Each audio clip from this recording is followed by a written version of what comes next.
Gentlemen, your campaigns have agreed to certain rules, and they are simple. They've asked me to divide the evening into segments.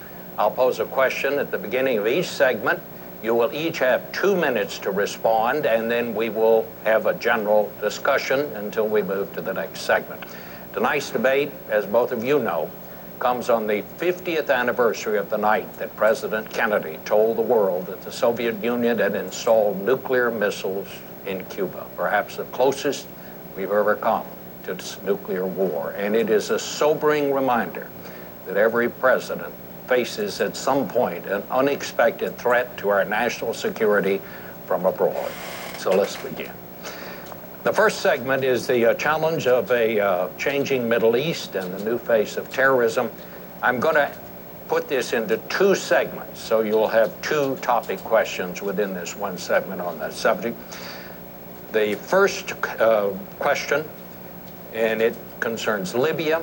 The controversy over what happened there continues. 4 Americans are dead, including an American ambassador. Questions remain. What happened? What caused it? Was it spontaneous? Was it an intelligence failure? Was it a policy failure?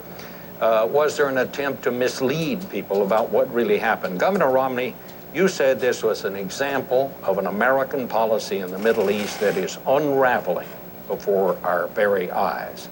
I'd like to hear each of you give your thoughts on that.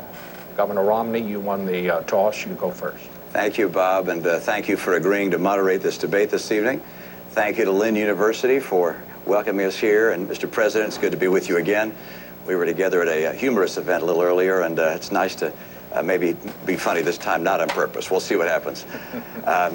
This is obviously an area of great concern to the entire world, and to America in particular, which is to see a complete change in the structure and the environment in the Middle East. With the Arab Spring came a great deal of hope that there would be a change towards more moderation, an opportunity for greater participation on the part of women in public life and in economic life in the Middle East. But instead, we've seen in nation after nation a number of disturbing events. Of course, we see in Syria 30,000 civilians having been killed by the military there. We see in Libya an attack apparently by, well, I think we know now, by terrorists of some kind against our people there. 4 people dead. Our hearts and minds go to them. Mali has been taken over, the northern part of Mali, by Al-Qaeda type individuals. We have in Egypt a Muslim Brotherhood president. And so what we're seeing is a pretty dramatic reversal in the kind of hopes we had for that region. And of course, the greatest threat of all is Iran, 4 years closer to a nuclear weapon. And we're going to have to recognize that we have to do as the president's done. I congratulate him on taking out Osama bin Laden and going after the leadership in Al-Qaeda. But we can't kill our way out of this mess. We're going to have to put in place a very comprehensive and robust strategy to help the world of Islam and other parts of the world reject this radical violent extremism, which is, it's certainly not on the run. It's certainly not hiding.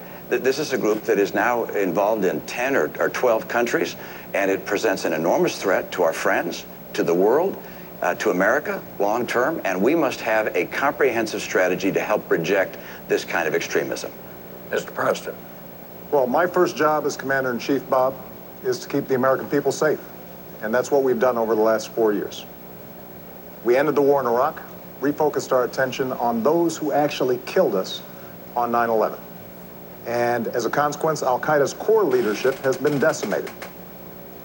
In addition, we're now able to transition out of Afghanistan in a responsible way, making sure that Afghans take responsibility for their own security.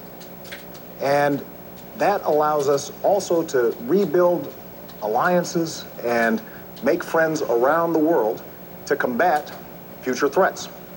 Now, with respect to Libya, as I indicated in the last debate, when we received that phone call, I immediately made sure that, number one, we did everything we could to secure those Americans who were still in harm's way.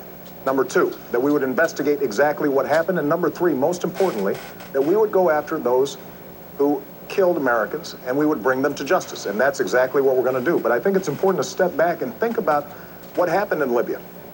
And keep in mind that I and Americans took leadership in organizing an international coalition that made sure that we were able to, without putting troops on the ground, at the cost of less than what we spent in 2 weeks in Iraq, liberate a country that had been under the yoke of dictatorship for 40 years, got rid of a despot who had killed Americans. And as a consequence, despite this tragedy, you had tens of thousands of Libyans after the events in Benghazi marching and saying, America is our friend. We stand with them. Now, that represents the opportunity we have to take advantage of. And, Governor Romney, I'm glad that you agree that we have been successful in going after al-Qaeda. But I have to tell you that, your strategy previously has been one that has been all over the map and is not designed to keep Americans safe or to build on the opportunities that exist in the Middle East. Well, my strategy is pretty straightforward, which is to go after the bad guys, to make sure we do our very best to interrupt them, to kill them, to take them out of the picture. But my strategy is broader than that. That's important, of course. But the key that we're going to have to pursue is a pathway to get the Muslim world to be able to reject extremism on its own.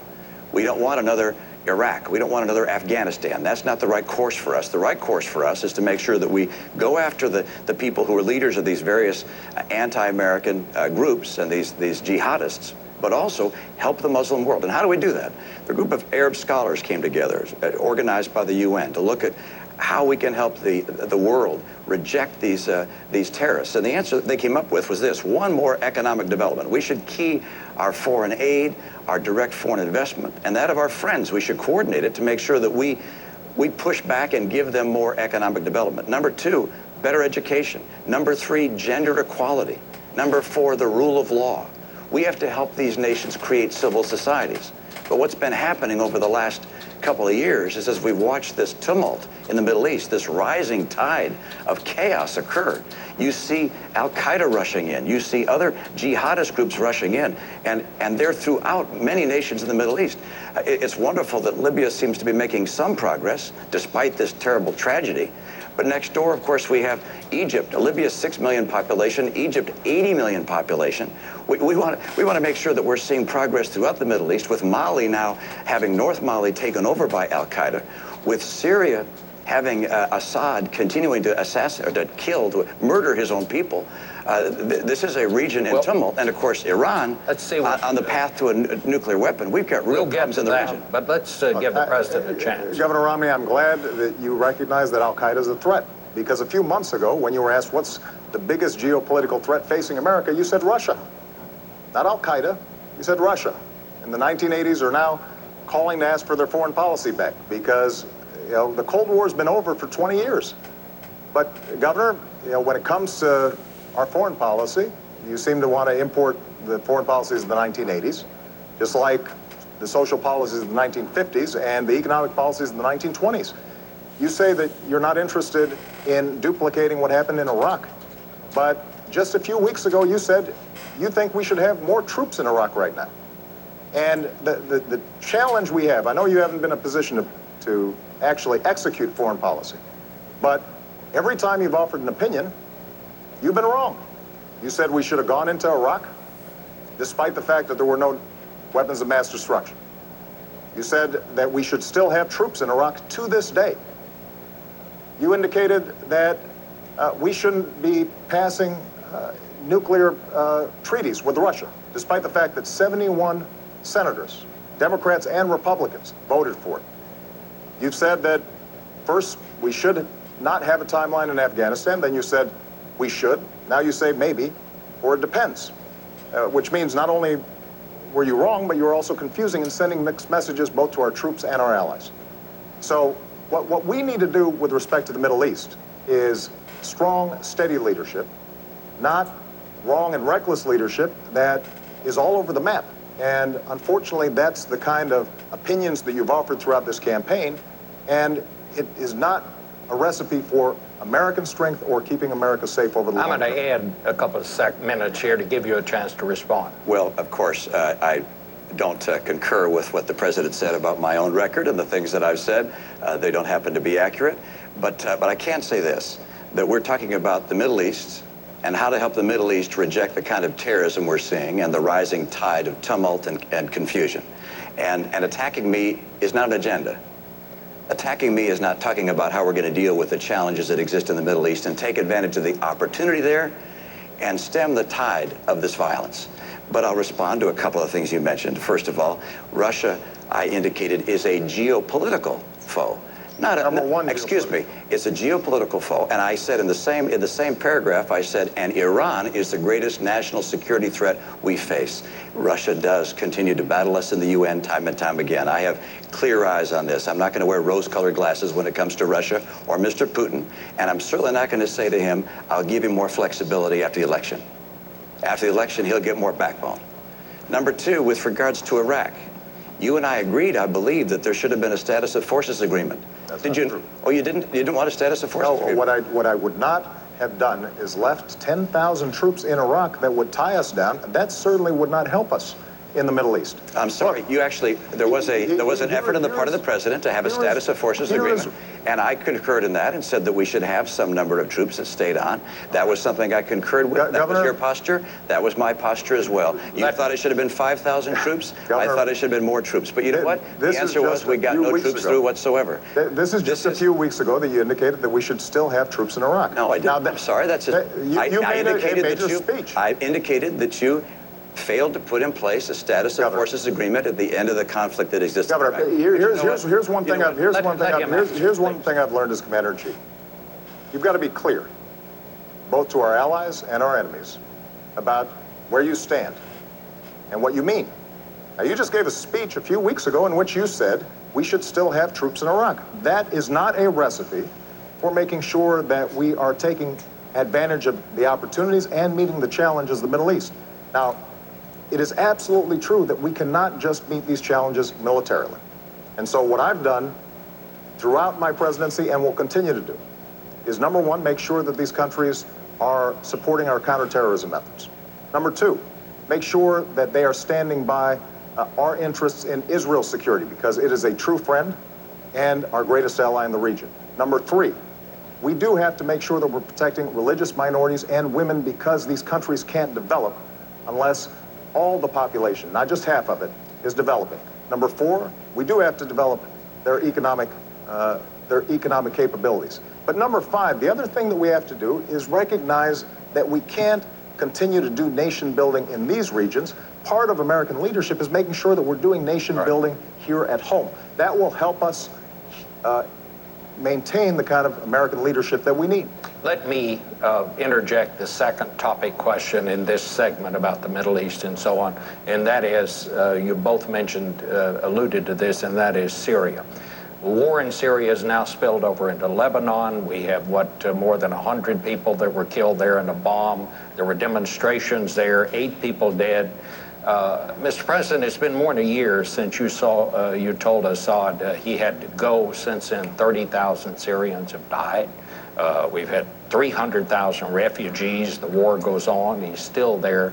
Should we reassess our policy and see if we can find a better way to influence events there, or is that even possible? And it's you go first, sir. What we've done is organize the international community, saying Assad has to go. We've mobilized sanctions against that government. We have made sure that they are isolated. We have provided humanitarian assistance, and we are helping the opposition organize, and we're particularly interested in making sure that we're mobilizing the moderate forces inside of Syria. But ultimately, Syrians are going to have to determine their own future. And so everything we're doing in consultation with our partners in the region, including Israel, which obviously has a huge interest in seeing what happens in Syria, coordinating with Turkey and other countries in the region that have a great interest in this. Now, what we're seeing taking place in Syria is heartbreaking. And that's why we are going to do everything we can to make sure that we are helping the opposition. But we also have to recognize that, for us to get more entangled militarily in Syria is a serious step. And we have to do so making absolutely certain that we know who we are helping, that we're not putting arms in the hands of folks who eventually could turn them against us or our allies in the region. And I am confident that Assad's days are numbered. But what we can't do is to simply suggest that, as Governor Romney at times has suggested, that giving heavy weapons, for example, to the Syrian opposition is a simple proposition that would lead us to be safer over the long term. Governor? Well, let's step back and talk about what's happening in Syria and how important it is. First of all, 30,000 people being killed by their government is a humanitarian disaster. Secondly, Syria is an opportunity for us because Syria plays an important role in the Middle East, particularly right now. Syria is Iran's only ally in the Arab world. It's their route to the sea. It's the route for them to arm Hezbollah in Lebanon, which threatens, of course, our ally, Israel. And so seeing Syria remove Assad is a very high priority for us. Number two, seeing the replacement government being responsible people is critical for us. And finally, we don't want to have military involvement there. We don't want to get drawn into a military conflict. And so the right course for us is working through our partners and with our own resources to identify responsible parties within Syria, organize them, bring them together in a form of if not government, a form of council that can take the lead in Syria, and then make sure they have the arms necessary to defend themselves. We do need to make sure that they don't have arms that get into the wrong hands, that those arms could be used to hurt us down the road. We need to make sure as well that we coordinate this effort with our allies, and particularly with Israel. But the Saudis and the Qatari and the Turks are all very concerned about this. They're willing to work with us. We need to have a very effective leadership effort in Syria, making sure that the insurgents there are armed, and that the insurgents that become armed are people who will be the responsible parties. Recognize, I believe that Assad must go. I believe he will go. But I believe we want to make sure that we have the relationships of friendship with the people that take his place, such that in the years to come, we see Syria as a friend and Syria as a responsible party in the Middle East. This is a critical opportunity for America. And what I'm afraid of is that we've watched over the past year or so, first the president saying, well, we'll let the UN deal with it. And Kofi Annan came in and said, we're going to try to have a ceasefire. That didn't work. Then it looked to the Russians and said, let's see if you can do something. We should be playing the leadership role there, not on the ground with military. All right. But play the leadership role. We are playing the leadership role. We organized the Friends of Syria. We are mobilizing humanitarian support and support for the opposition. And we are making sure that those we help are those who will be friends of ours in the long term and friends of our allies in the region over the long term. But, you know, going back to Libya, because this is an example of how we make choices. You know, when we went into Libya and we were able to immediately stop the massacre there because of the unique circumstances and the coalition that we had helped to organize, we also had to make sure that Muammar Gaddafi didn't stay there. And to the governor's credit, you supported us going into Libya and the coalition that we organized. But when it came time to making sure that Gaddafi did not stay in power, that he was captured, Governor, your suggestion was that this was mission creep, that this was mission muddle. Imagine if we had pulled out at that point. You know, Muammar Gaddafi had more American blood on his hands than any individual other than Osama bin Laden. And so we were going to make sure that we finished the job. That's part of the reason why the Libyans stand with us. But we did so in a careful, thoughtful way, making certain that we knew who we were dealing with, that those forces of moderation on the ground were ones that we could work with. And we have to take the same kind of steady, thoughtful leadership when it comes to Syria. That's exactly what we're doing. Governor, can I just ask you, would you go beyond what the administration would do? Like, for example, would you put in no-fly zones over Syria? I don't want to have our military involved in Syria. I don't think there's a necessity to put our military in Syria at this stage. I don't anticipate that in the future. As I indicated, our objectives are to replace Assad and to have in place a new government which is friendly to us, a responsible government if possible. And I want to make sure they get armed and they have the arms necessary to defend themselves, but also to remove Assad. But I do not want to see a military involvement on the part of our troops. And this isn't going to be necessary. We have, with our partners in the region, we have sufficient resources to support those groups. But look, this has been going on for a year. This should have been a time for American leadership. We should have taken a leading role, not militarily, but a leading role organizationally, governmentally, to bring together the parties there, to find responsible parties. As you hear from intelligence sources even today, the insurgents are highly disparate. They haven't come together. They haven't formed a unity group, a council of some kind. That needs to happen. America can help that happen. And we need to make sure they have the arms they need to carry out the very important role, which is getting rid of Assad. Can we get a quick response, Mr. President? Because I want to ask about Egypt. I'll be very quick. What you just heard Governor Romney said is he doesn't have different ideas. And that's because we're doing exactly what we should be doing to try to promote a moderate Syrian leadership and an effective transition so that we get Assad out. That's the kind of leadership we've shown. That's the kind of leadership we'll continue to show. May I ask you, during the Egyptian turmoil, there came a point when you said it was time for President Mubarak to go. Some in your administration thought perhaps we should have waited a while on that. Do you have any regrets about that? No, I don't, because I think that America has to stand with democracy. The notion that we would have tanks run over those young people who were in Tahrir Square, that is not the kind of American leadership that John F. Kennedy talked about 50 years ago. But what I've also said is that now that you have a democratically elected government in Egypt, that they have to make sure that they take responsibility for protecting religious minorities. And we have put significant pressure on them to make sure they're doing that. To recognize the rights of women, which is critical throughout the region. These countries can't develop if young women are not given the kind of education that they need. They have to abide by their treaty with Israel. That is a red line for us, because not only is Israel's security at stake, but our security is at stake if that unravels.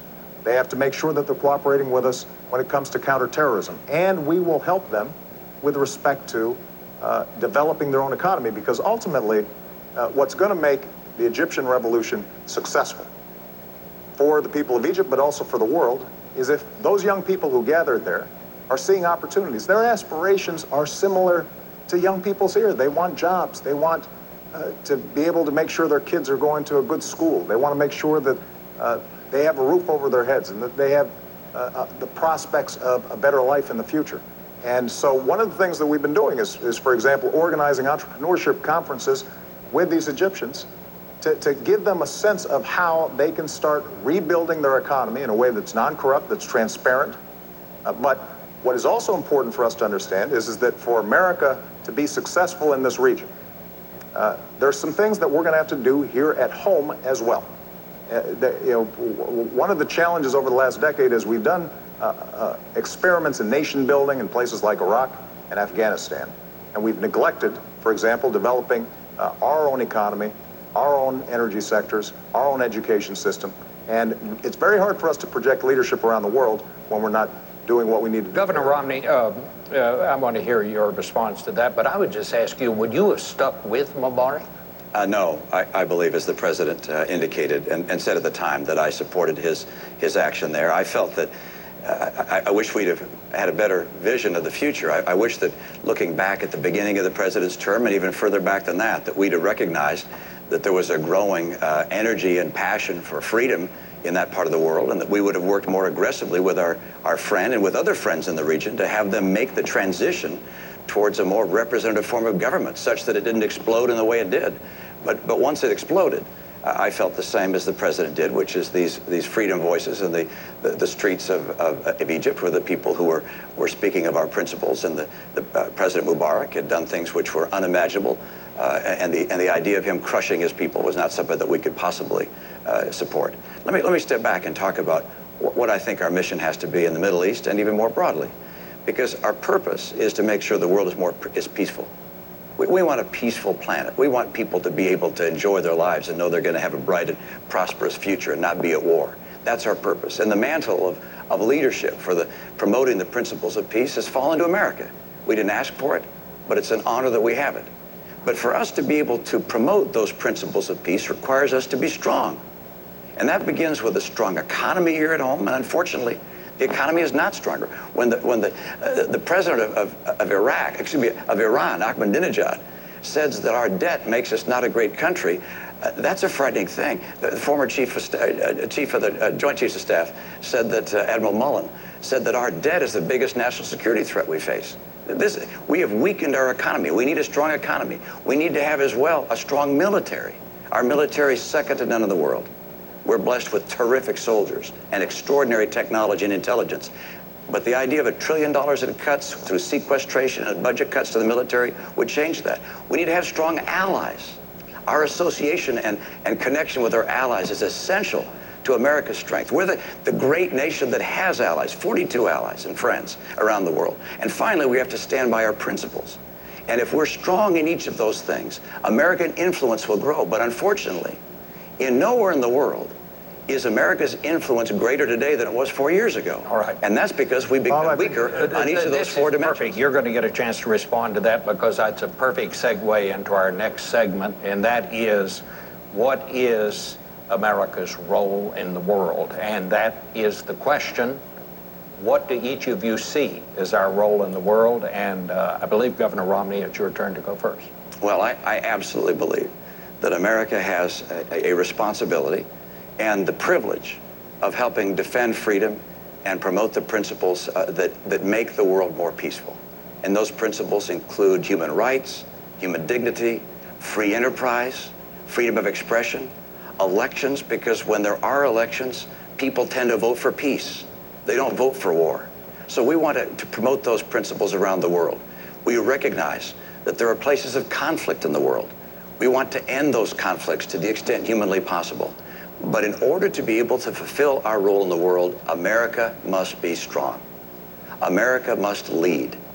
And for that to happen, we have to strengthen our economy here at home. You can't have 23 million people struggling to get a job. You can't have an economy that over the last 3 years keeps slowing down its growth rate. You can't have kids coming out of college, half of whom can't find a job today, or a job that's commensurate with their college degree. We have to get our economy going. And our military. We've got to strengthen our military long term. We don't know what the world is going to throw at us down the road. We make decisions today in a military that will confront challenges we can't imagine. In the 2000 debates, there was no mention of terrorism, for instance. And a year later, 9/11 happened. So we have to make decisions based upon uncertainty. And that means a strong military. I will not cut our military budget. We have to also stand by our allies. I think the tension that existed between Israel and the United States was very unfortunate. I think also that pulling our missile defense program out of Poland in the way we did was also unfortunate in terms of, if you will, disrupting the relationship in some ways that existed between us. And then, of course, with regards to standing for our principles, when the students took to the streets in Tehran and the people there protested, the Green Revolution occurred. For the president to be silent, I thought, was an enormous mistake. We have to stand for our principles, stand for our allies, stand for a strong military, and stand for a stronger economy. Mr. President. America remains the one indispensable nation. And the world needs a strong America, and it is stronger now than when I came into office. Because we ended the war in Iraq, we were able to refocus our attention on not only the terrorist threat, but also beginning a transition process in Afghanistan. It also allowed us to refocus on alliances and relationships that had been neglected for a decade. And Governor Romney, our alliances have never been stronger. In Asia, in Europe, in Africa, with Israel, where we have unprecedented military and intelligence cooperation, including dealing with the Iranian threat. But what we also have been able to do is position ourselves so we can start rebuilding America. And that's what my plan does.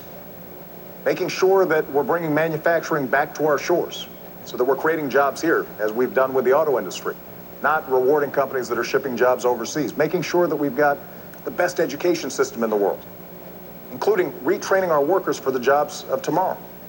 Doing everything we can to control our own energy. We've cut our oil imports to the lowest level in 2 decades. Because we've developed oil and natural gas, but we also have to develop clean energy technologies that will allow us to cut our exports in half by 2020.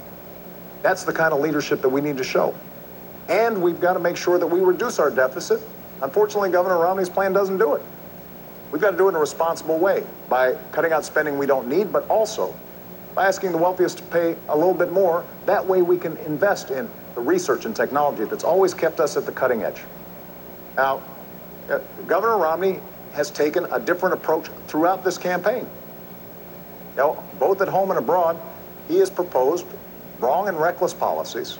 You know, he's praised George Bush as a good economic steward and Dick Cheney as somebody who shows great wisdom and judgment. And taking us back to those kinds of strategies that got us into this mess are not the way that we are going to maintain leadership in the 21st century. Governor Romney, wrong and reckless policies? I've got a policy for the future and an agenda for the future. And when it comes to our economy here at home, I know what it takes to create 12 million new jobs and rising take-home pay. And what we've seen over the last 4 years is something I don't want to see over the next 4 years. The president said by now we'd be at 5.4% unemployment. We're 9 million jobs short of that. I will get America working again and see rising take-home pay again, and I'll do it with 5 simple steps. Number 1, we are going to have North American energy independence.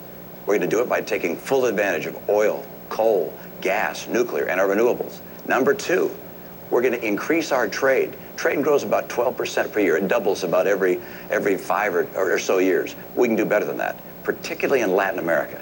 The opportunities for us in Latin America, we have just not taken advantage of fully. As a matter of fact, Latin America's economy is almost as big as the economy of China.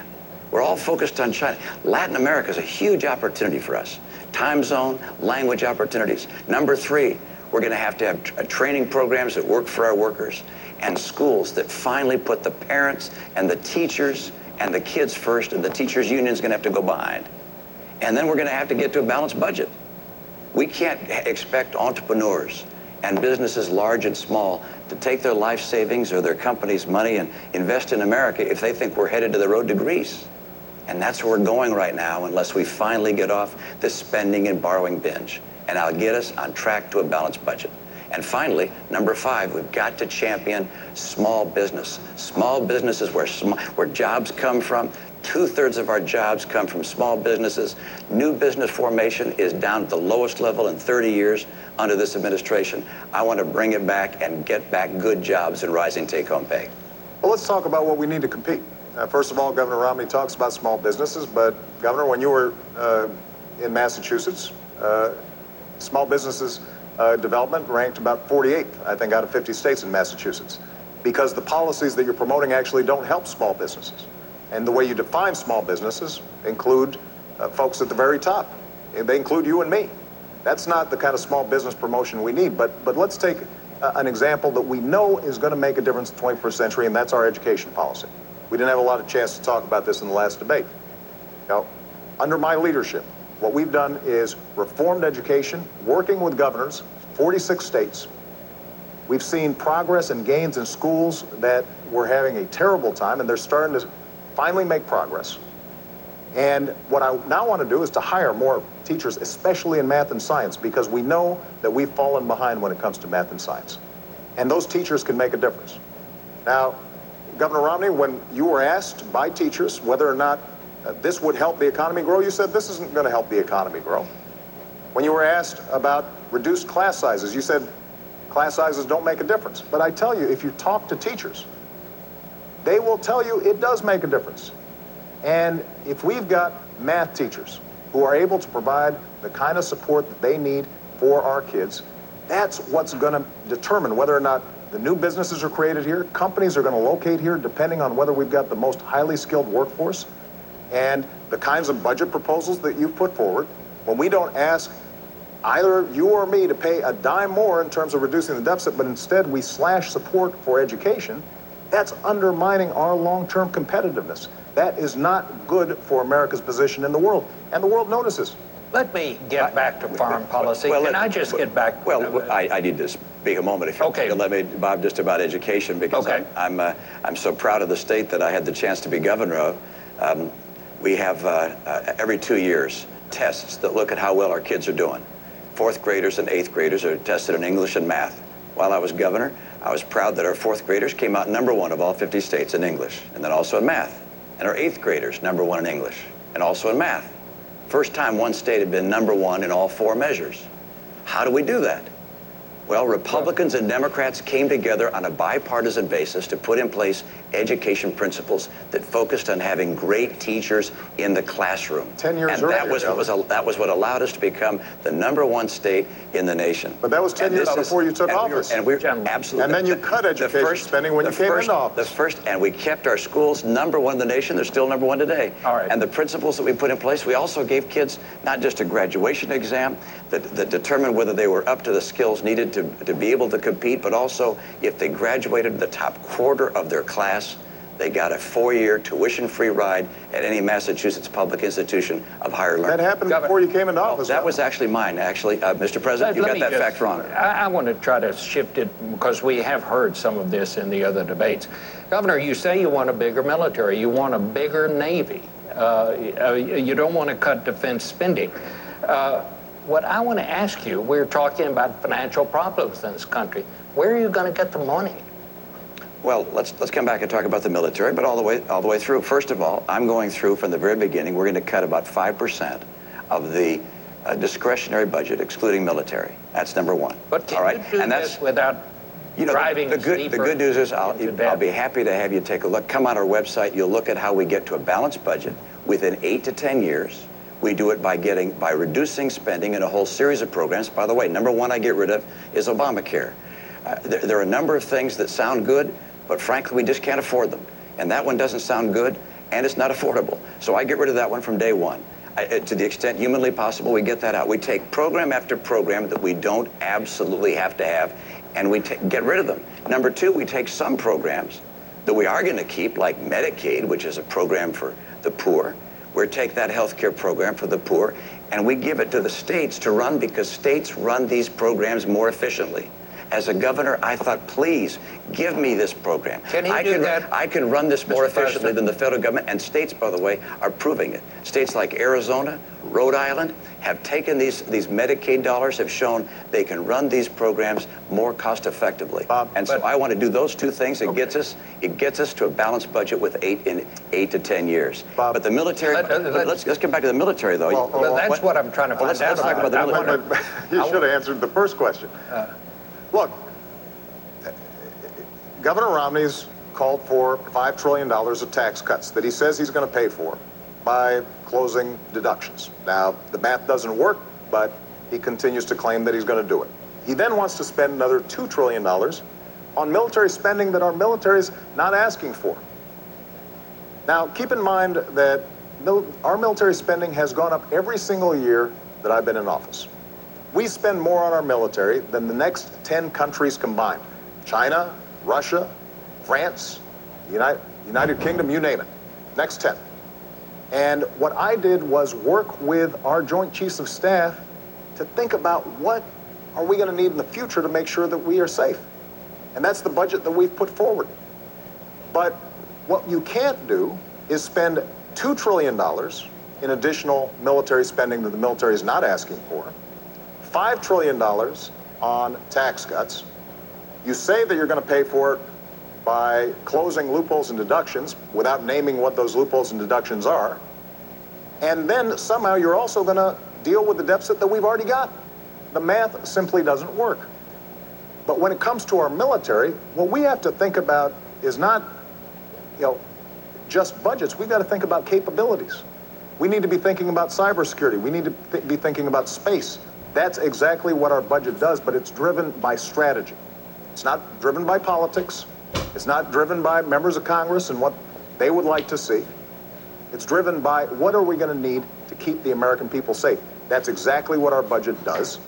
And it also then allows us to reduce our deficit, which is a significant national security concern, because we've got to make sure that our economy is strong at home so that we can project military power overseas. Bob, I'm pleased that I balanced budgets. I was in the world of business for 25 years. If you didn't balance your budget, you went out of business. I went to the Olympics. It was out of balance, and we got it on balance and made a success there. I had the chance to be governor of state. 4 years in a row, Democrats and Republicans came together to balance the budget. We cut taxes 19 times, balanced our budget. The president hasn't balanced a budget yet. I expect to have the opportunity to do so myself. All right. I'm going to be able to balance the budget. Let's talk about military spending. and that's this. About 30 seconds. Our Navy is our Navy is smaller now than any time since 1917. The Navy said they needed 313 ships to carry out their mission. We're now down to 285. We're headed down to the low 200s if we go through with sequestration. That's unacceptable to me. I want to make sure that we have the ships that are required by our Navy. Our Air Force is older and smaller than any time since it was founded in 1947. We've changed for the first time since FDR. Since FDR, we've always had the strategy of saying we could fight in 2 conflicts at once. Now we're changing to 1 conflict. Look, this, in my view, is the highest responsibility of the President of the United States, which is to maintain the safety of the American people. And I will not cut our military budget by $1 trillion, which is the combination of the budget cuts that the President has, as well as the sequestration cuts. That, in my view, is making our future less certain and less secure. Bob, I just need to comment on this. First of all, the sequester is not something that I proposed. It's something that Congress has proposed. It will not happen. The budget that we're talking about is not reducing our military spending. It's maintaining it. But I think Governor Romney maybe hasn't spent enough time looking at how our military works. You mentioned the Navy, for example, and that we have fewer ships than we did in 1916. Well, Governor, we also have fewer horses and bayonets because the nature of our military's changed. We have these things called aircraft carriers where planes land on them. We have these ships that go underwater, nuclear submarines. And so the question is not a game of battleship where we're counting ships. It's what are our capabilities? And so when I sit down with the Secretary of the Navy and the Joint Chiefs of Staff, we determine how are we going to be best able to meet all of our defense needs in a way that also keeps faith with our troops, that also makes sure that our veterans have the kind of support that they need when they come home. And that is not reflected in the kind of budget that you're putting forward because it just doesn't work. All right. And, you know, we visited the website quite a bit, and it still doesn't work. A lot to cover. I'd like to move to the next segment, Red Lines, Israel and Iran. Would either of you, and you'll have 2 minutes, and President Obama, you have the first go at this one. Would either of you be willing to declare that an attack on Israel is an attack on the United States, which of course is the same promise that we give to our close allies like Japan? And if you made such a declaration, would not that deter Iran? It's certainly deterred the Soviet Union for a long, long time when we made that promise to our allies. Mr. President. Well, first of all, Israel is a true friend. It is our greatest ally in the region. And if Israel is attacked, America will stand with Israel. I've made that clear throughout my presidency. So you're saying we've already made that declaration? I will stand with Israel if they are attacked. And this is the reason why, working with Israel, we have created the strongest military and intelligence cooperation between our 2 countries in history. In fact, this week, we'll be carrying out the largest military exercise with Israel in history, this very week. But to the issue of Iran, as long as I'm President of the United States, Iran will not get a nuclear weapon. I made that clear when I came into office. We then organized the strongest coalition and the strongest sanctions against Iran in history, and it is crippling their economy. Their currency has dropped 80%. Their oil production has plunged to the lowest level since they were fighting a war with Iraq 20 years ago. So their economy is in a shambles. And the reason we did this is because a nuclear Iran is a threat to our national security, and it's a threat to Israel's national security. We cannot afford to have a nuclear arms race in the most volatile region of the world. Iran's a state sponsor of terrorism, and for them to be able to provide nuclear technology to non-state actors, that's unacceptable. And they have said that they want to see Israel wiped off the map. So the work that we've done with respect to sanctions now offers Iran a choice. They can take the diplomatic route and end their nuclear program, or they will have to face a united world and a United States president, me, who said we're not going to take any options off the table. The disagreement I have with Governor Romney is that during the course of this campaign, he's often talked as if we should take premature military action. I think that would be a mistake, because when I've sent young men and women into harm's way, I always understand that that is the last resort, not the first resort. 2 minutes. Well, first of all, I want to underscore the same point the president made, which is that if I'm president of the United States, when I'm president of the United States, we will stand with Israel. And if Israel is attacked, we have their back, not just diplomatically, not just culturally, but militarily. That's number one. Number two, with regards to Iran and the threat of Iran. There's no question but that a nuclear Iran, a nuclear-capable Iran, is unacceptable to America. It presents a threat not only to our friends, but ultimately a threat to us, to have Iran have nuclear material, nuclear weapons that could be used against us or to be threatening to us. It's also essential for us to understand what our mission is in Iran, and that is to dissuade Iran from having a nuclear weapon through peaceful and diplomatic means. And crippling sanctions are something I called for 5 years ago when I was in Israel speaking at the Herzliya conference. I laid out 7 steps. Crippling sanctions were number one, and they do work. You're seeing it right now in the economy. It's absolutely the right thing to do to have crippling sanctions. I'd have put them in place earlier, but it's good that we have them. Number two, something I would add today is I would tighten those sanctions.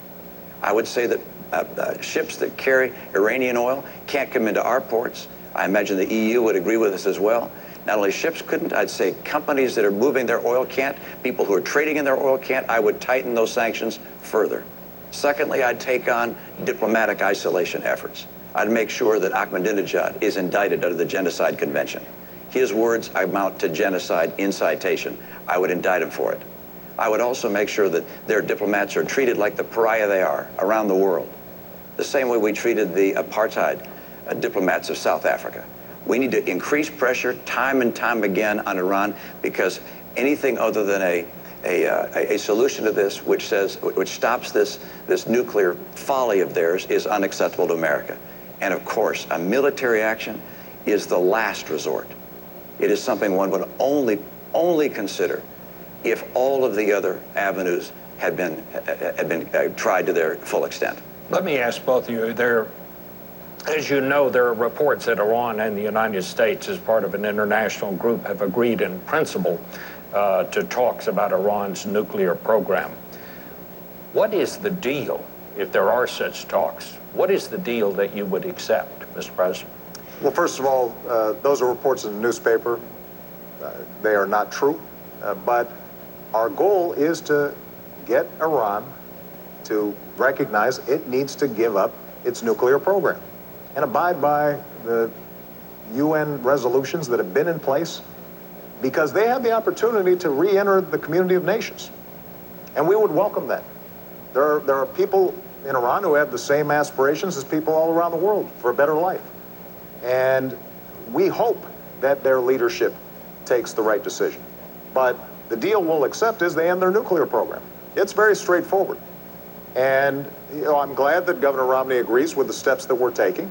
There have been times, Governor, frankly, during the course of this campaign where it sounded like you thought that you'd do the same things we did, but you'd say them louder, and somehow that would make a difference. And it turns out that the work involved in setting up these crippling sanctions is painstaking. It's meticulous. We started from the day we got into office, and the reason it was so important, and this is a testament to how we've restored American credibility and strength around the world, is we had to make sure that all the countries participated, even countries like Russia and China. Because if it's just us that are imposing sanctions, we've had sanctions in place for a long time. It's because we got everybody to agree that Iran is seeing so much pressure. And we've got to maintain that pressure. There is a deal to be had, and that is that they abide by the rules that have already been established. They convince the international community they are not pursuing a nuclear program. There are inspections that are very intrusive, but over time, what they can do is regain credibility. In the meantime, though, we're not going to let up the pressure until we have clear evidence that takes place. And one last thing, just to make this point. The clock is ticking. We're not going to allow Iran to perpetually engage in negotiations that lead nowhere. And I've been very clear to them. Because of the intelligence coordination that we do with a range of countries, including Israel, we have a sense of when they would get breakout capacity, which means that we would not be able to intervene in time to stop their nuclear program. And that clock is ticking. And we're going to make sure that if they do not meet the demands of the international community, then we are going to take all options necessary to make sure they don't have a nuclear weapon. Governor. I think from the very beginning, one of the challenges we've had with Iran is that they have looked at this administration and felt that the administration was not as strong as it needed to be. I think they saw weakness where they had expected to find American strength. And I say that because from the very beginning, the president in his campaign some 4 years ago said he'd meet with all the world's worst actors. In his first year, he'd sit down with Chavez and Kim Jong-il, with Castro, and with President Ahmadinejad of Iran. And I think they looked and thought, well, that's an unusual honor to receive from the President of the United States. And then the President began what I've called an apology tour of going to various nations in the Middle East and criticizing America. I think they looked at that and saw weakness. Then when there were dissidents in the streets of Tehran, a green revolution, holding signs saying, "Is America with us?" the President was silent. I think they noticed that as well. And I think that when the President said he was going to create daylight between ourselves and Israel, that they noticed that as well. All of these things suggested, I think, to the Iranian mullahs that, hey, you know, we can keep on pushing along here. We can keep talks going on, but we're just going to keep on spinning centrifuges. Now there are some 10,000 centrifuges spinning uranium, preparing to create a nuclear threat to the United States and to the world. That's unacceptable for us, and it's essential for a president to show strength from the very beginning, to make it very clear what is acceptable and not acceptable. And an Iranian nuclear program is not acceptable to us. They must not develop nuclear capability. And the way to make sure they understand that is by having from the very beginning the tightest sanctions possible. They need to be tightened. Our diplomatic isolation needs to be tougher. We need to indict Ahmadinejad. We need to put the pressure on them as hard as we possibly can. Because if we do that, we won't have to take the military action. Bob, let me just respond. Nothing Governor Romney just said is true.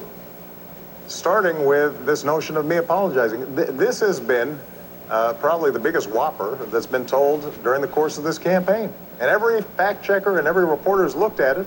Governor has said this is not true. And when it comes to tightening sanctions, look, as I said before, we've put in the toughest, most crippling sanctions ever. And the fact is, while we were coordinating an international coalition to make sure these sanctions were effective, you were still invested in a Chinese state oil company that was doing business with the Iranian oil sector. So I'll let the American people decide, judge, who's going to be more effective and more credible when it comes to imposing crippling sanctions. And with respect to our attitude about the Iranian Revolution, I was very clear about the murderous activities that had taken place, and that was contrary to international law and everything that civilized people stand for. And so the strength that we have shown in Iran is shown by the fact that we've been able to mobilize the world. When I came into office, the world was divided. Iran was resurgent. Iran is at its weakest point economically, strategically, militarily than in many years. And we are going to continue to keep the pressure on to make sure that they do not get a nuclear weapon. That's in America's national interest, and that will be the case so long as I'm president. We're 4 years closer to a nuclear Iran. We're 4 years closer to a nuclear Iran.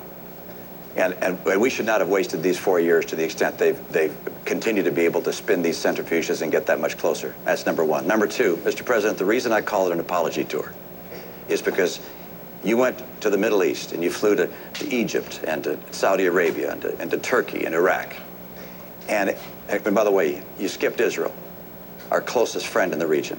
But you went to the other nations. And by the way, they noticed that you skipped Israel. And then in those nations, and on Arabic TV, you said that America had been dismissive and derisive. You said that on occasion, America had dictated to other nations. Mr. President, America has not dictated to other nations. We have freed other nations from dictators. Let me respond. You know, if we're going to talk about trips that we've taken, you know, when I was a candidate for office, first trip I took was to visit our troops. And when I went to Israel as a candidate, I didn't take donors. I didn't attend fundraisers. I went to Yad Vashem.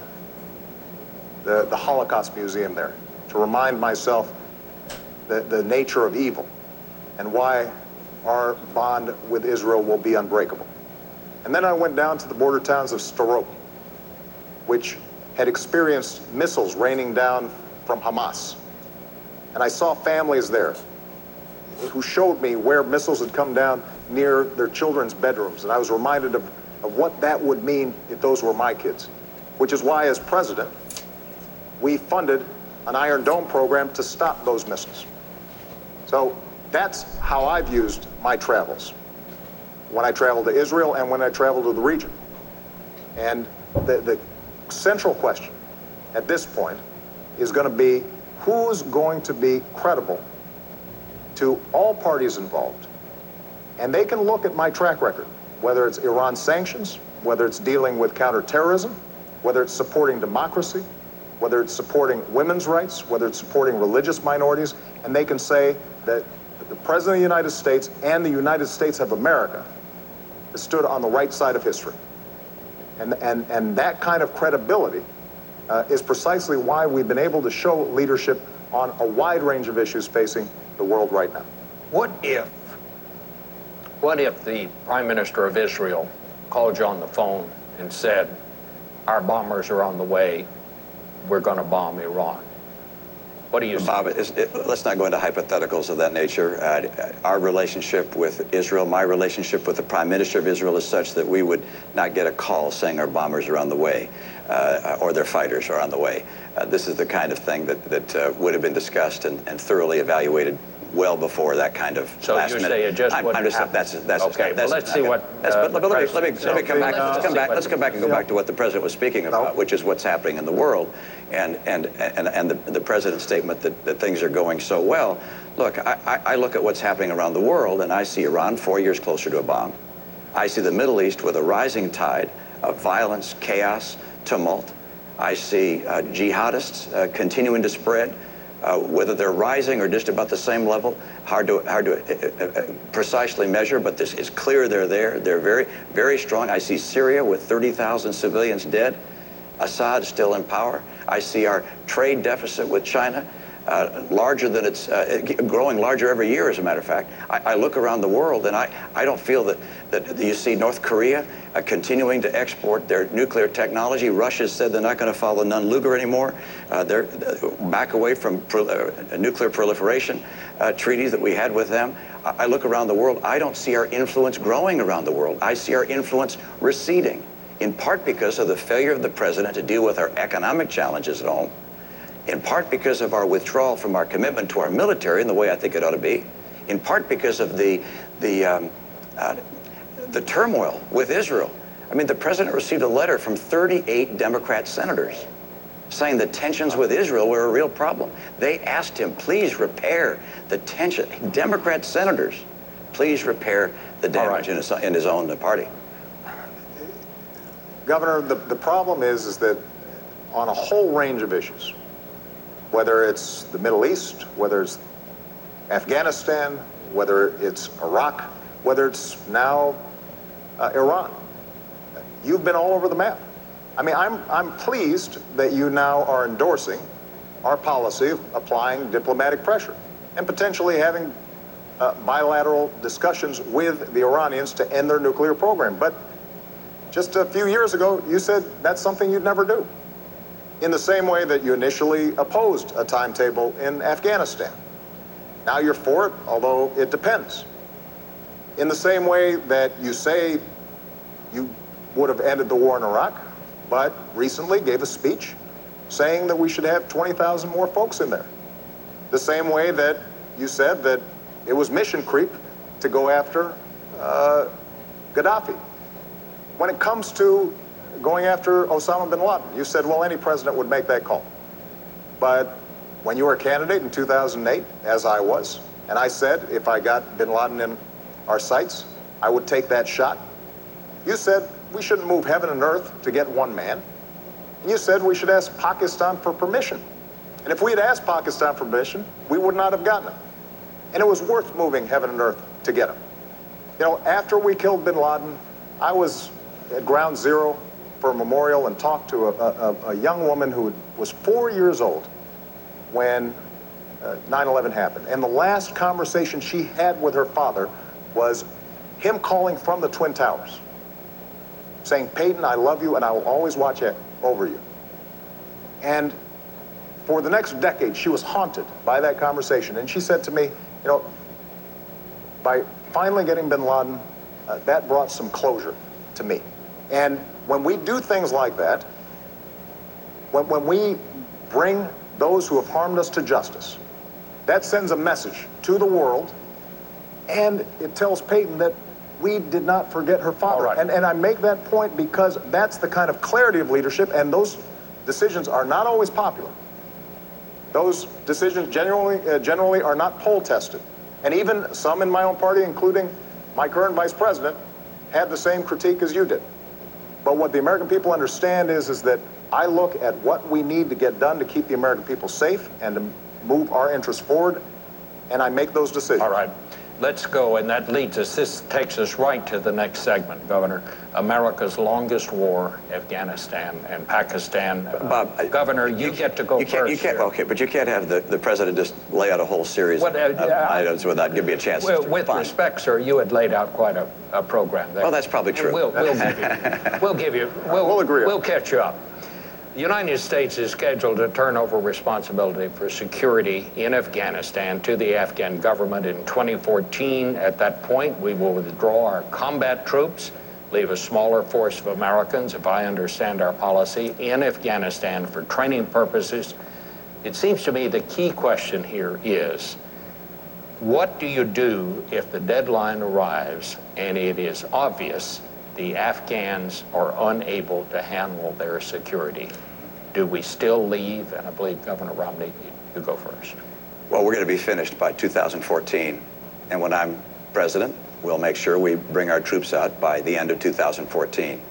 The commanders and the generals there are on track to do so. We've seen progress over the past several years. The surge has been successful, and the training program is proceeding apace. There are now a large number of Afghan security forces, 350,000, that are ready to step in to provide security, and we're going to be able to make that transition by the end of 2014. So our troops will come home at that point. I can tell you at the same time that we will make sure that we look at what's happening in Pakistan and recognize that what's happening in Pakistan is going to have a major impact on the success in Afghanistan.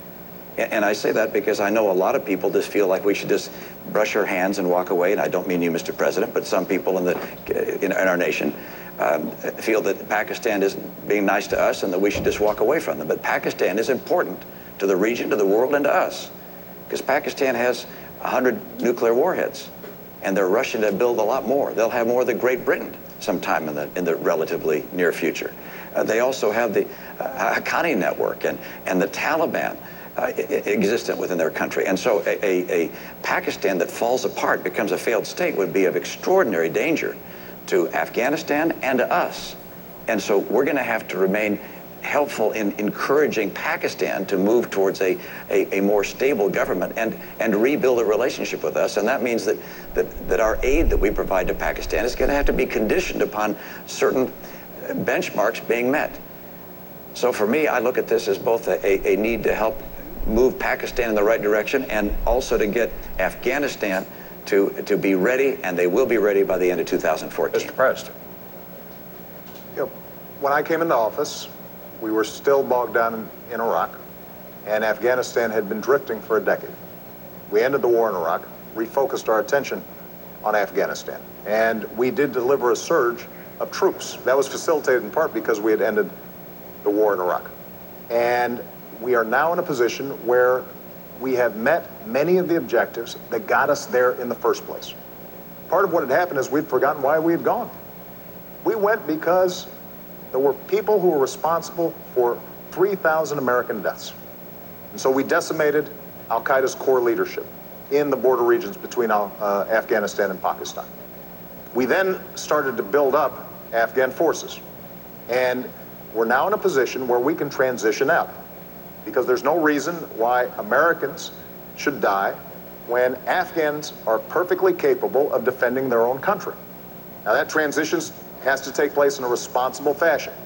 We've been there a long time, and we've got to make sure that we and our coalition partners are pulling out responsibly and giving Afghans the capabilities that they need.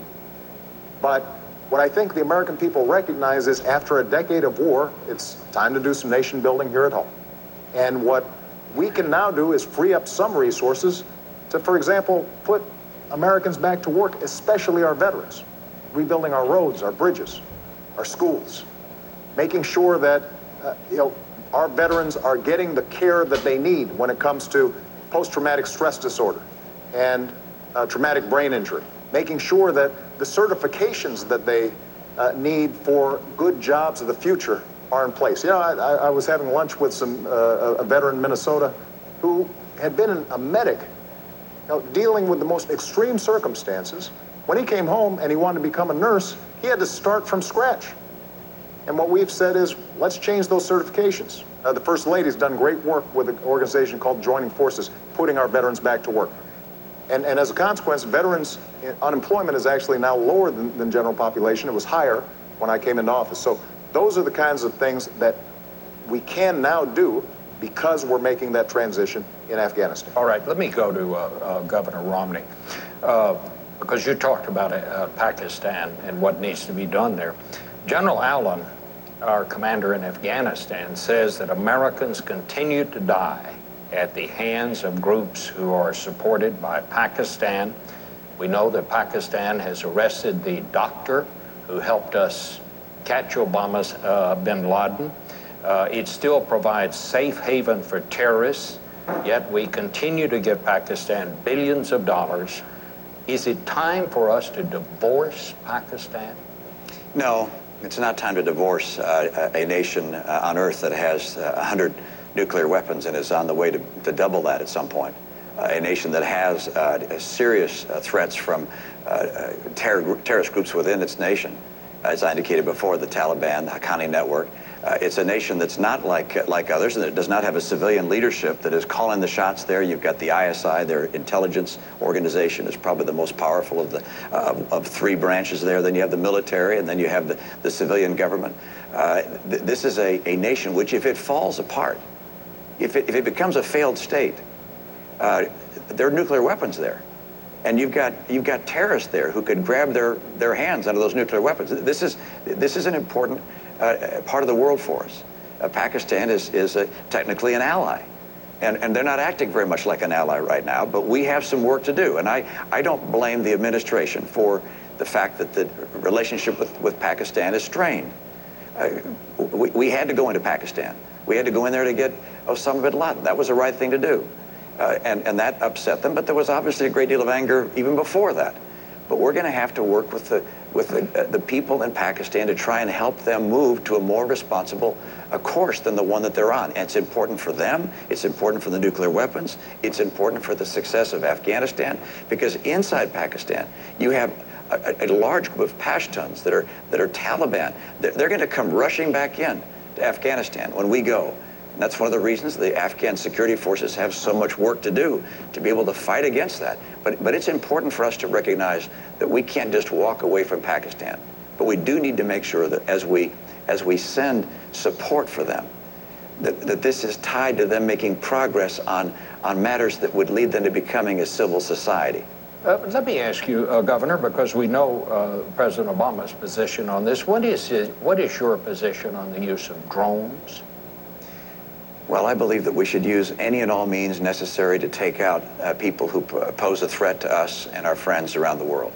And it's widely reported that drones are being used in drone strikes, and I support that entirely and feel the president was right to up the usage of that technology and believe that we should continue to use it to continue to go after the people who represent a threat to this nation and to our friends. Let me also note that, as I said earlier, we're going to have to do more than just going after leaders and killing bad guys. Important as that is, we're also going to have a far more effective and comprehensive strategy to help move the world away from terror and Islamic extremism. We haven't done that yet. We talk a lot about these things, but you look at the record. You look at the record of the last 4 years and say, is Iran closer to a bomb? Yes. Is the Middle East in tumult? Yes. Is Al-Qaeda on the run, on its heels? No. Are Israel and the Palestinians closer to reaching a peace agreement? No, they haven't had talks in 2 years. We have not seen the progress we need to have. And I'm convinced that with strong leadership and an effort to build a strategy based upon helping these nations reject extremism, we can see the kind of peace and prosperity the world demands. Well, keep in mind, our strategy wasn't just going after bin Laden. We've created partnerships throughout the region to deal with extremism. In Somalia, in Yemen, in Pakistan.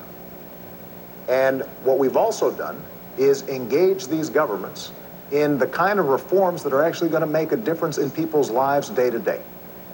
To make sure that their governments aren't corrupt. To make sure that they are treating women with the kind of respect and dignity that every nation that succeeds has shown. And to make sure that they've got a free market system that works. So across the board, we are engaging them in building capacity in these countries, and we have stood on the side of democracy. One thing I think Americans should be proud of, when Tunisians began to protest, this nation, me, my administration, stood with them earlier than just about any other country. In Egypt, we stood on the side of democracy. In Libya, we stood on the side of the people. And as a consequence, there is no doubt that attitudes about Americans have changed. But there are always going to be elements in these countries that potentially threaten the United States. And we want to shrink those groups and those networks, and we can do that. But we're always also going to have to maintain vigilance when it comes to terrorist activities. The truth, though, is that Al-Qaeda is much weaker than it was when I came into office, and they don't have the same capacities to attack the U.S. homeland and our allies as they did 4 years ago. Let's go to the next segment, because it's a very important one. It is the rise of China and future challenges for America. I want to just begin this by asking both of you, and Mr. President, you go first this time. What do you believe is the greatest future threat to the national security of this country?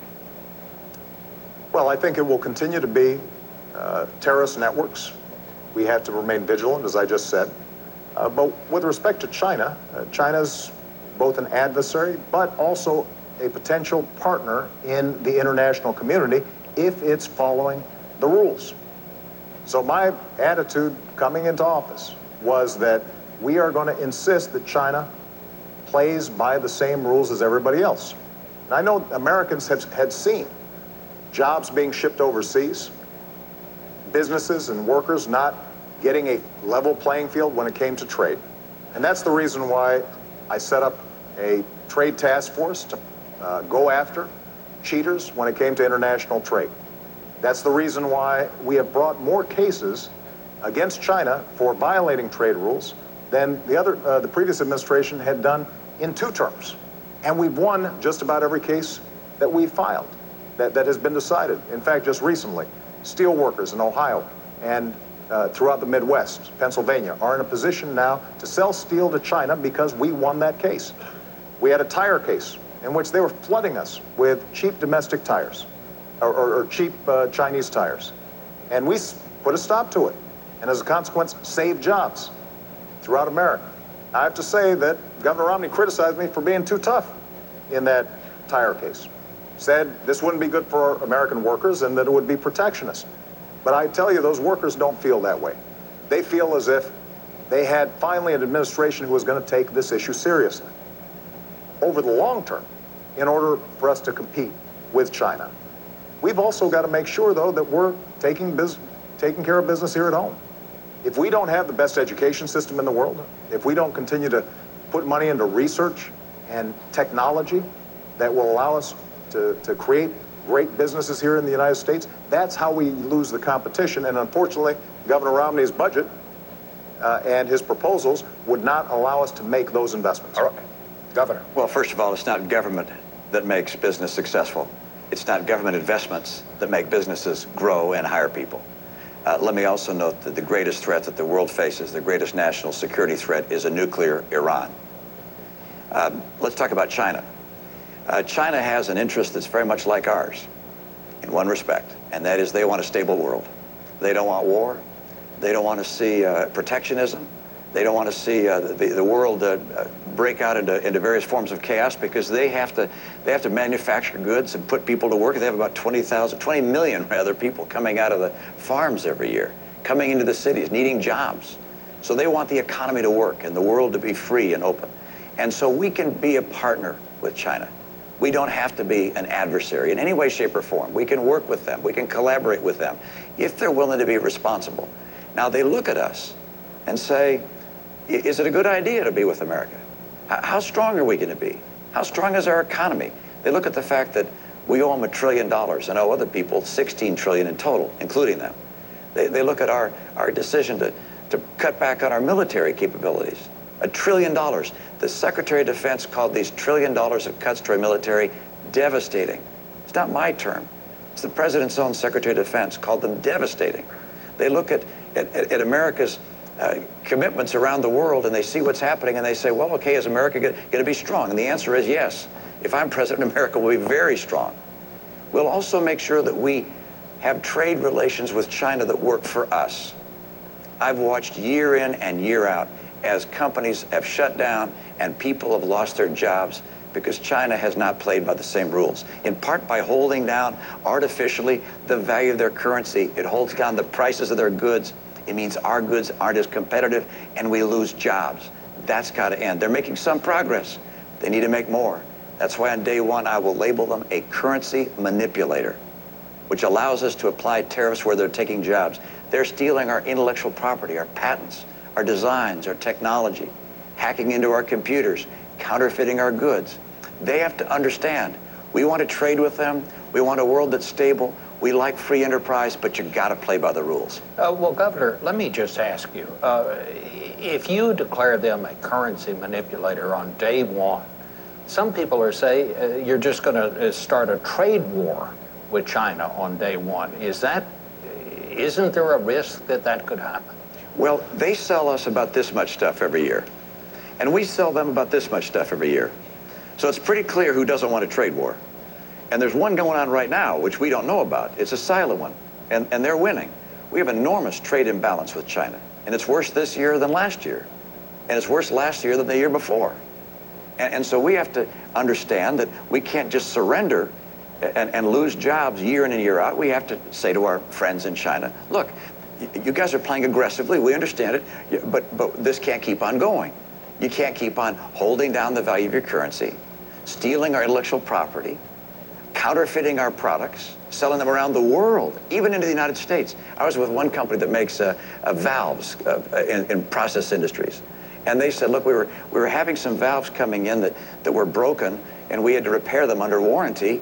And we looked them up, and they had our serial number on them. And then we noticed that there was more than one with that same serial number. There were counterfeit products being made overseas with the same serial number as a U.S. company, the same packaging.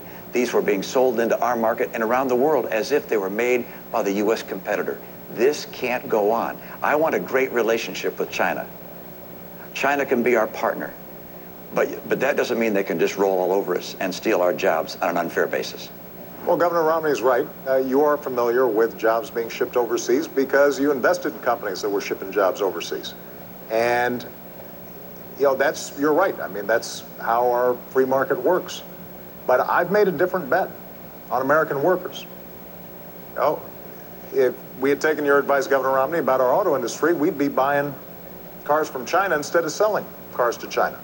If we take your advice with respect to how we change our tax codes so that companies that earn profits overseas don't pay U.S. taxes compared to companies here that are paying taxes, now that's estimated to create 800,000 jobs. The problem is they won't be here, they'll be in places like China.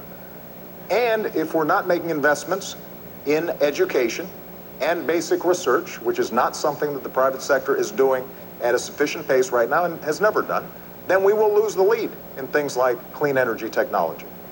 Now, with respect to what we've done with China already, U.S. exports have doubled since I came into office to China.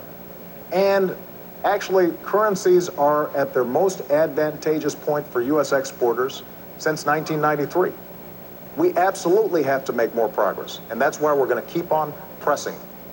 And when it comes to our military and Chinese security, part of the reason that we were able to pivot to the Asia-Pacific region after having ended the war in Iraq and transitioning out of Afghanistan is precisely because this is going to be a massive growth area in the future.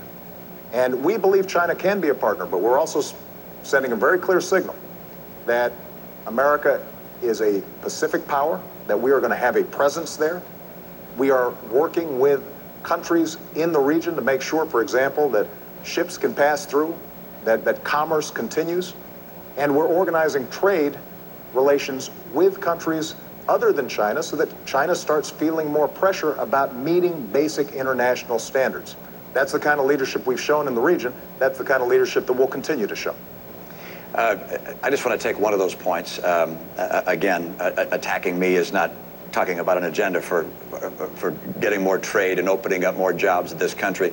But the president mentioned the auto industry and that somehow I would be in favor of jobs being elsewhere. Nothing could be further from the truth. I'm a son of Detroit. I was born in Detroit. My dad was head of a car company. I like American cars. And I would do nothing to hurt the U.S. auto industry. My plan to get the industry on its feet when it was in real trouble was not to start writing checks. It was President Bush that wrote the first checks. I disagree with that. I said these companies need to go through a managed bankruptcy. And in that process, they can get government help and government guarantees, but they need to go through a bankruptcy to get rid of excess cost and the debt burden that they'd built up. And fortunately, Governor Romney, the president took what you said. Fortunately, the president, you can take a look at the op-ed. Governor Romney, you can take a look at the op-ed. You did not say that you would provide governor help. I said that we would provide guarantees, and that was what was able to allow these companies to go through bankruptcy, to come out of bankruptcy. Under no circumstances would I do anything other than to help this industry get on its feet. And the idea that has been suggested that I would liquidate the industry, of course not. Of course not. Let's check That's the record. The height of silliness. I have never said I would liquidate the industry. Governor, I want to keep the industry Detroit, going and thriving. And that's why I have the kind of commitment to make sure that our industries in this country can compete and be successful. We in this country can compete successfully with anyone in the world. And we're going to. We're going to have a president, however, that doesn't think that somehow the government investing in car companies like Tesla and Fisker, making electric battery cars. This is not research, Mr. President. These are the government investing in companies, investing in Solyndra. This is a company. This isn't basic research. I want to invest in research. Research is great. Providing funding to universities and think tanks, great. But investing in companies? Absolutely not. Governor, that's the wrong way to go. I'm still speaking. Well, so I want to make sure that we make America more competitive, and that we do those things that make America the most attractive place in the world for entrepreneurs, innovators, businesses to grow. But your investing in companies doesn't do that. In fact, it makes it less likely for them to come here, because the private sector is not going to invest in a solar company. I'm happy to respond. If you're investing government money in someone else's. Look, I think anybody out there can check the record. Governor Romney, you keep on trying to airbrush history here. You were very clear that you would not provide government assistance to the U.S. auto companies, even if they went through bankruptcy. You said that they could get it in the private marketplace. That wasn't true. They would have gone through a liquid. You're wrong, Mr. President. No, I am not You're wrong. I am not wrong. People can look it up. You're right. People will look it up. Good. But more importantly, it is true that in order for us to be competitive, we're going to have to make some smart choices right now. Cutting our education budget, that's not a smart choice. That will not help us compete with China. Cutting our investments in research and technology, that's not a smart choice. That will not help us compete with China. Bringing down our deficit by adding $7 trillion of tax cuts and military spending that our military is not asking for, before we even get to the debt that we currently have, that is not going to make us more competitive. Those are the kinds of choices that the American people face right now. Having a tax code that rewards companies that are shipping jobs overseas instead of companies that are investing here in the United States, that will not make us more competitive. And the one thing that I'm absolutely clear about is that after a decade in which we saw drift, jobs being shipped overseas, nobody championing American workers and American businesses, we've now begun to make some real progress. What we can't do is go back to the same policies that got us into such difficulty in the first place. That's why we have to move forward and not go back. I could agree more about going forward, but I certainly don't want to go back to the policies of the last 4 years. The policies of the last 4 years have seen incomes in America decline every year for middle-income families, now down $4,300 during your term. 23 million Americans still struggling to find a good job. When you came to office, 32 million people on food stamps. Today, 47 million people on food stamps. When you came to office, just over $10 trillion in debt. Now, $16 trillion in debt. It hasn't worked. You said by now we'd be at 5.4% unemployment. We're 9 million jobs short of that. I've met some of those people. I've met them in Appleton, Wisconsin. I met a young woman in Philadelphia who's coming out of college, can't find work. Ann was with someone just the other day that was just weeping about not being able to get work. It's just a tragedy in a nation so prosperous as ours that these last 4 years have been so hard. And that's why it's so critical that we make America once again the most attractive place in the world to start businesses, to build jobs, to grow the economy. And that's not going to happen by just hiring teachers. Look, I love teachers, and I'm happy to have states and communities that want to hire teachers do that. By the way, I don't like to have the federal government start pushing us way deeper and deeper into our schools. Let the states and localities do that. I was a governor. The federal government didn't hire our teachers. But I love teachers. But I want to get our private sector growing, and I know how to do it. I think we all love teachers. Gentlemen, thank you so much for a very vigorous debate. We have come to the end. It is time for closing statements. I believe you're first, Mr. President. Well, thank you very much, Bob, Governor Romney, and to Lynn University. You've now heard 3 debates, months of campaigning, and way too many TV commercials. And now you've got a choice.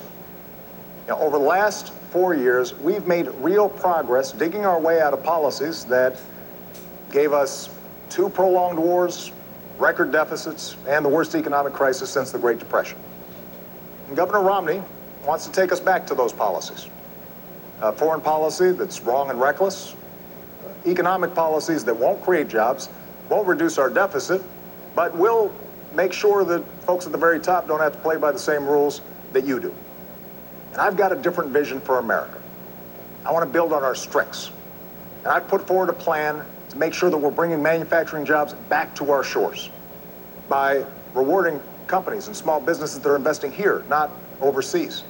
I want to make sure we've got the best education system in the world, and we're retaining our workers for the jobs of tomorrow. I want to control our own energy by developing oil and natural gas, but also the energy sources of the future. Yes, I want to reduce our deficit by cutting spending that we don't need, but also by asking the wealthy to do a little bit more so that we can invest in things like research and technology that are the key to a 21st century economy. As Commander-in-Chief, I will maintain the strongest military in the world, keep faith with our troops, and go after those who would do us harm.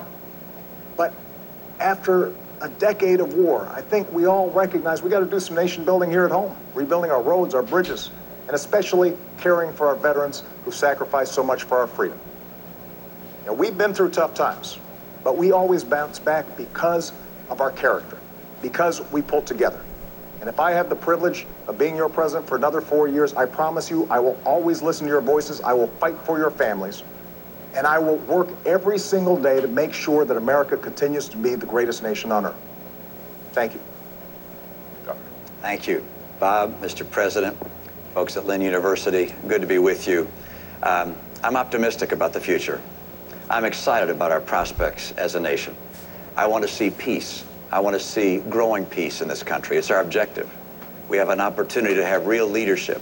America is going to have that kind of leadership and continue to promote principles of peace that will make a world a safer place and make people in this country more confident that their future is secure. I also want to make sure that we get this economy going. And there are 2 very different paths the country can take. One is a path represented by the president, which at the end of 4 years would mean we'd have $20 trillion in debt, heading towards Greece. I'll get us on track to a balanced budget. The president's path will mean continuing declining in take-home pay. I want to make sure our take-home pay turns around and starts to grow. The president's path means 20 million people out of work, struggling for a good job. I'll get people back to work with 12 million new jobs. I'm going to make sure that we get people off of food stamps, not by cutting the program, but by getting them good jobs. America's going to come back, and for that to happen, we're going to have a president who can work across the aisle. I was in a state where my legislature was 87% Democrat. I learned how to get along on the other side of the aisle. We've got to do that in Washington. Washington is broken. I know what it takes to get this country back, and we'll work with good Democrats and good Republicans to do that. This nation is the hope of the earth. We've been blessed by having a nation that's free and prosperous thanks to the contributions of the greatest generation. They've held a torch for the world to see, the torch of freedom and hope and opportunity. Now it's our turn to take that torch. I'm convinced we'll do it. We need strong leadership. I'd like to be that leader with your support. I'll work with you. I'll lead you in an open and honest way. And I ask for your vote. I'd like to be the next president of the United States to support and help this great nation and to make sure that we all together maintain America as the hope of the earth. Thank you so much. Gentlemen, thank you both so much.